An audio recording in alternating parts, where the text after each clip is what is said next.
Hello दोस्तों, कैसे आप लोग? हमेशा की तरह मस्त और ज़बरदस्त मस्त रहिए, एकदम स्वस्थ रहिए। तो हम सीटेट की कंटिन्यूस भाई वीडियो डाल रहे हैं और हम काफ़ी टॉपिक कवर कर चुके हैं। जिन बच्चों ने आज से वीडियोस देखना स्टार्ट करा है तो मैं उनको सजेस्ट करूंगा कि प्लेलिस्ट में हमने इससे पहले भी कुछ इन्फॉर्मेटिव वीडियोस डाली हुई है, तो आप उनको जाके देखिए और अपना सुझाव दीजिए। और अगर आपको हमारे लेक्चर्स पसंद आते हैं तो चैनल को लाइक सब्सक्राइब शेयर ज़रूर करना ना भूलें, ठीक है।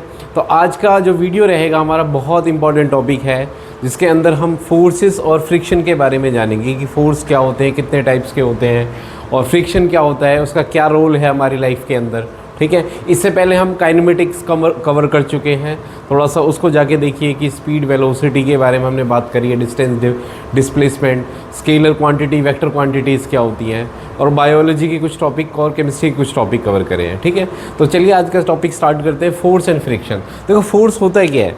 फोर्स क्या होता है? अब पुश और पुल, या तो एक पुश हो या एक पुल हो। जनरली हम क्या करते हैं, किसी ऑब्जेक्ट को पुश करते हैं या पुल करते हैं, है ना भाई। अगर हटाओगे भी साइड में से वो भी पुश करना हुआ, पुल करना हुआ, अपनी तरफ खींचना।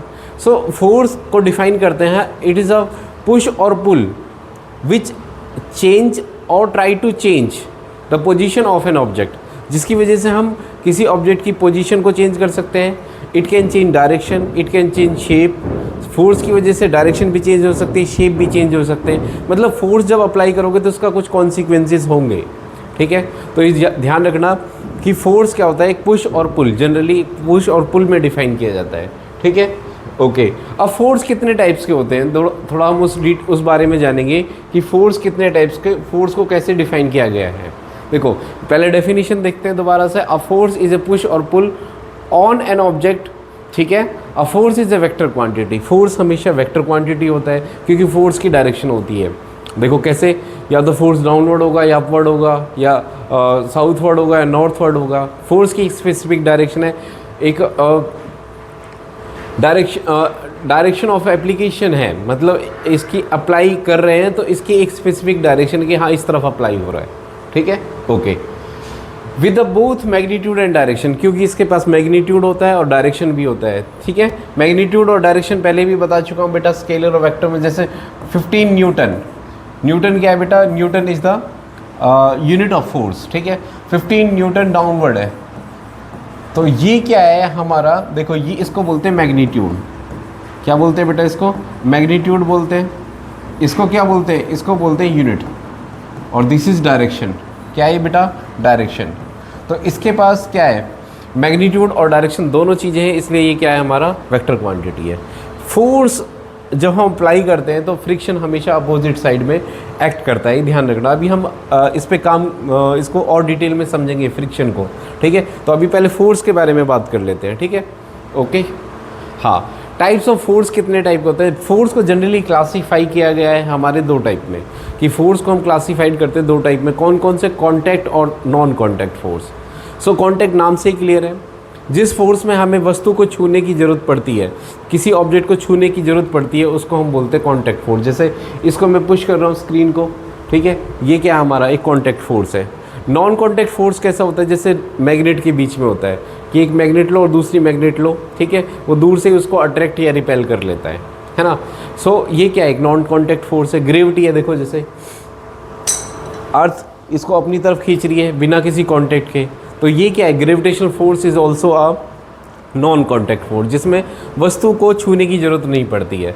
Force which can be applied without contact, जिसको विदाउट कॉन्टैक्ट में, विदाउट कॉन्टैक्ट होता है जो फोर्स, उसको बोलते हैं हम कौन सा?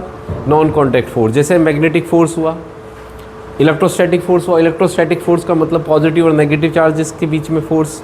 Gravity is also a non contact force. Contact force किस होते हैं? कौन से होते हैं? Force which can be applied only when it is in the contact with object, ठीक है। एग्जांपल जैसे मस्कुलर फोर्स। मस्कुलर मतलब जैसे मैं किसी चीज़ को मस्कुलर, इसको तोड़ने की कोशिश कर रहा हूँ, ये मस्कुलर फोर्स है, जिसमें मसल्स की ज़रूरत पड़ती है। किसी को पुश करना, पुल करना, ये मस्कुलर फोर्स है, हम खींचते हैं या पुश करते हैं। फ्रिक्शन फोर्स भी हमेशा देखो, जैसे अगर मैं इसको पुश कर रहा हूँ तो फ्रिक्शन क्या होगा? अपोजिट साइड में एक्ट करेगा, इसके अपोजिट साइड में।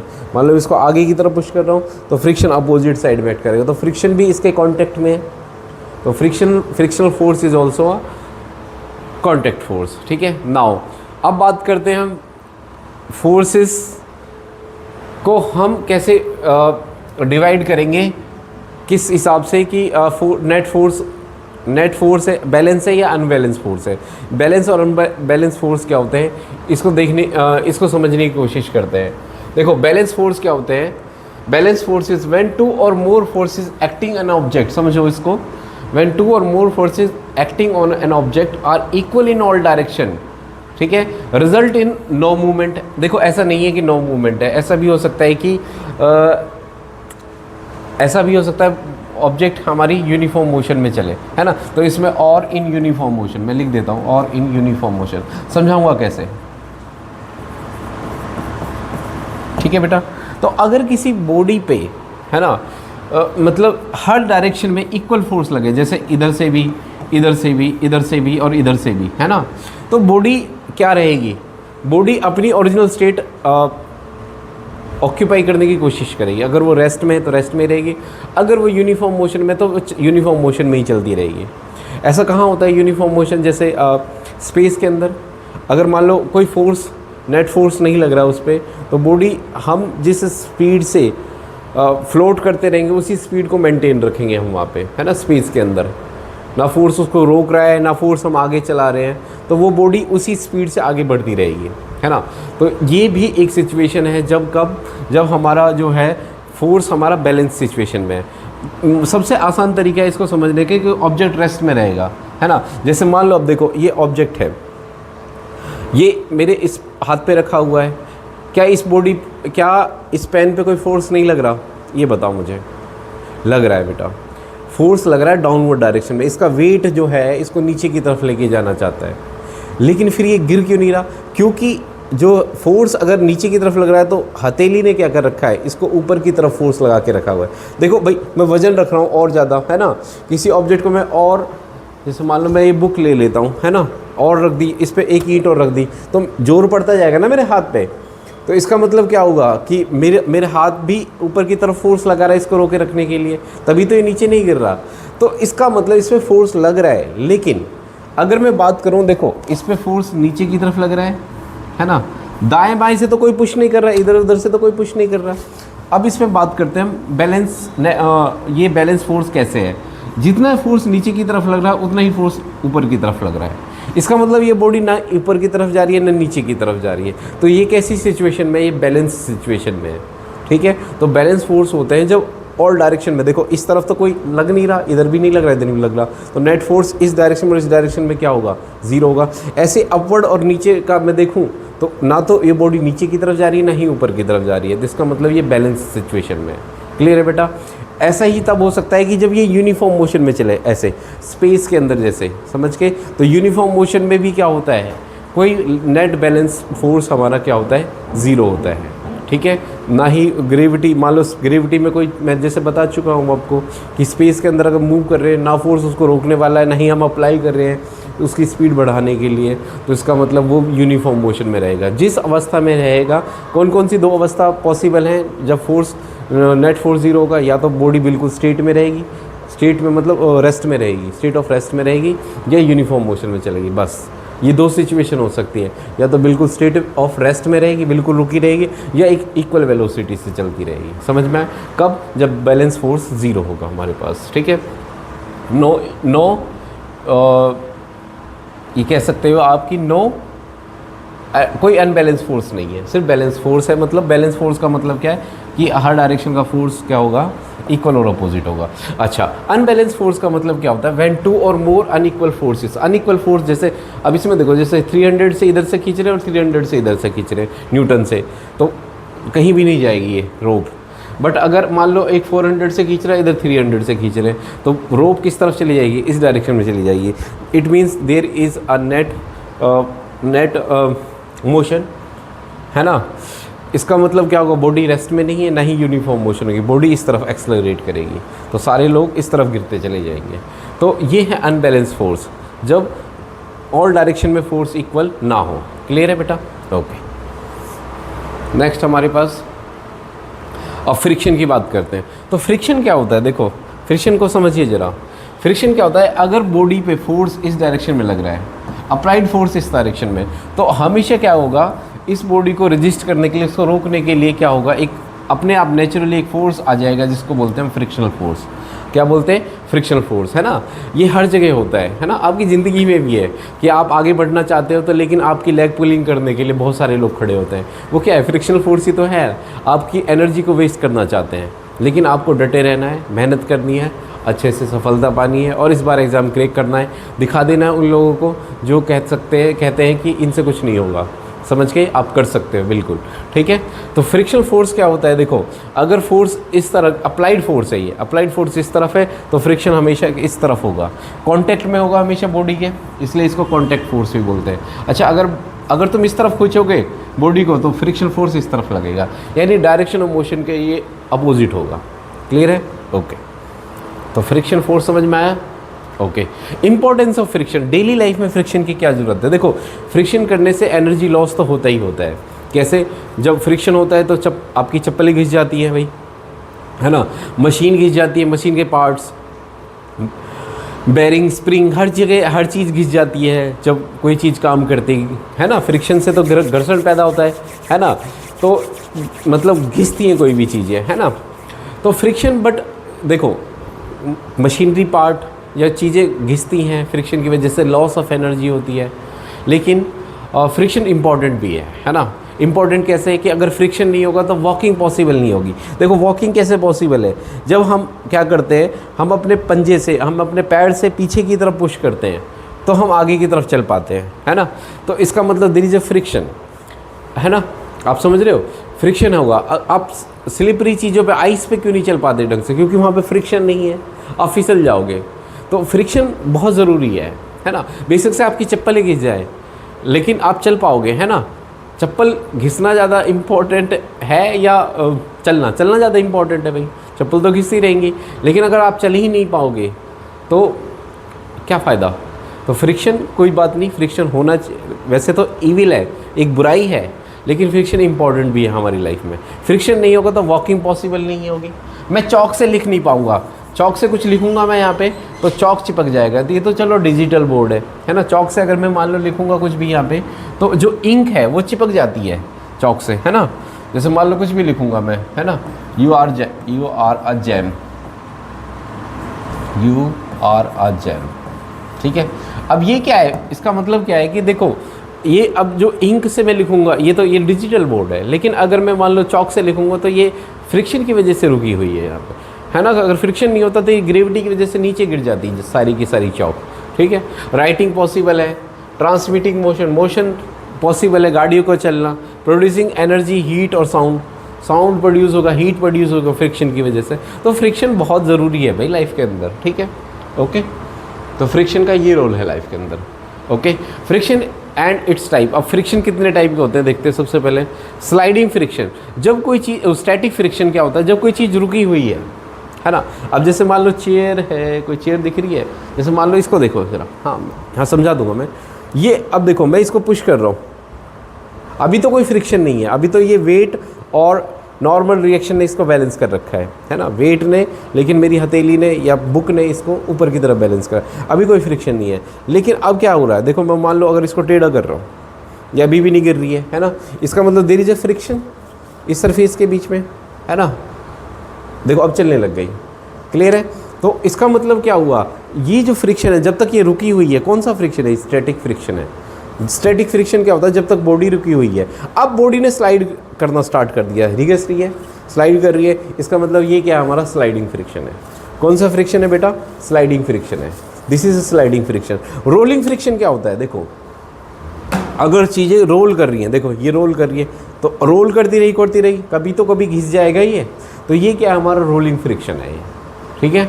और एक होता है फ्लूइड फ्रिक्शन। अब फ्लूइड फ्रिक्शन क्या होता है कि जब जैसे गाड़ी चलती है तो एयर है ना, जो एयर भी अपोजिट साइड में क्या होती है, अपोजिट साइड में हवा आती है, वो फ्रिक्शन फ्लूइड फ्रिक्शन है। पानी के अंदर भी चलोगे आप तो आपको इस तरीके से चलना पड़ेगा, आप खुल के नहीं ऐसे चल नहीं सकते, क्योंकि फ्लूइड भी फ्रिक्शन लगाता है। फ्लूइड का मतलब होता है सिर्फ ऐसा नहीं है हवा ही है, फ्लूइड का मतलब है जो कोई चीज़ फ्लो कर सकती है, चाहे लिक्विड हो चाहे गैस हो, है ना। गाड़ी की शेप आगे स्ट्रीमलाइन बनाई जाती है, जैसे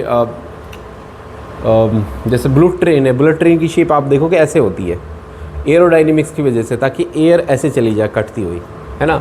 तो क्योंकि फ्रिक्शन लगाता है फ्लूइड भी। ओके, समझ में आ गया। Static friction, sliding friction, rolling. अच्छा, सबसे ज़्यादा कौन सा होगा भाई? अगर देखें तो सबसे ज़्यादा होता है हमारा स्टैटिक फ्रिक्शन, उसके बाद कौन सा? स्लाइडिंग फ्रिक्शन होगा हमारे पास, फिर कौन सा होगा? Rolling friction. रोलिंग फ्रिक्शन सबसे कम होता है। जैसे हम रोलिंग फ्रिक्शन देखो, पहिए का आविष्कार ही इसलिए हुआ है ना। अगर पहिया मान लो ऐसा होता तो उसको फिसलाना, उसको स्लाइड करना कितना मुश्किल होता, लेकिन उसको गोल बना दिया ताकि रोलिंग फ्रिक्शन में कन्वर्ट हो जाए हमारा, जो स्लाइड होने के बजाय ऑब्जेक्ट रोल करे। समझ में आया? तो सबसे ज़्यादा हमारा स्टैटिक फ्रिक्शन है और स्लाइडिंग फ्रिक्शन है, उसके बाद कौन सा हमारा? रोलिंग फ्रिक्शन है। ठीक है बेटा। स्टैटिक में एक और फ्रिक्शन होता है लिमिटिंग फ्रिक्शन, वो सबसे ज़्यादा होता है भाई, है ना। लिमिटिंग फ्रिक्शन अभी सिलेबस में नहीं है आपके, वो 11th-12th में आता है, डोंट वरी। ठीक है, तो ये चीज़ ध्यान रखना, स्टैटिक फ्रिक्शन, स्लाइडिंग फ्रिक्शन, और ये कौन सा था हमारा? Rolling friction. Okay, next questions कर लेते हैं। ओके, क्वेश्चन से और अच्छे से समझ में आएगा।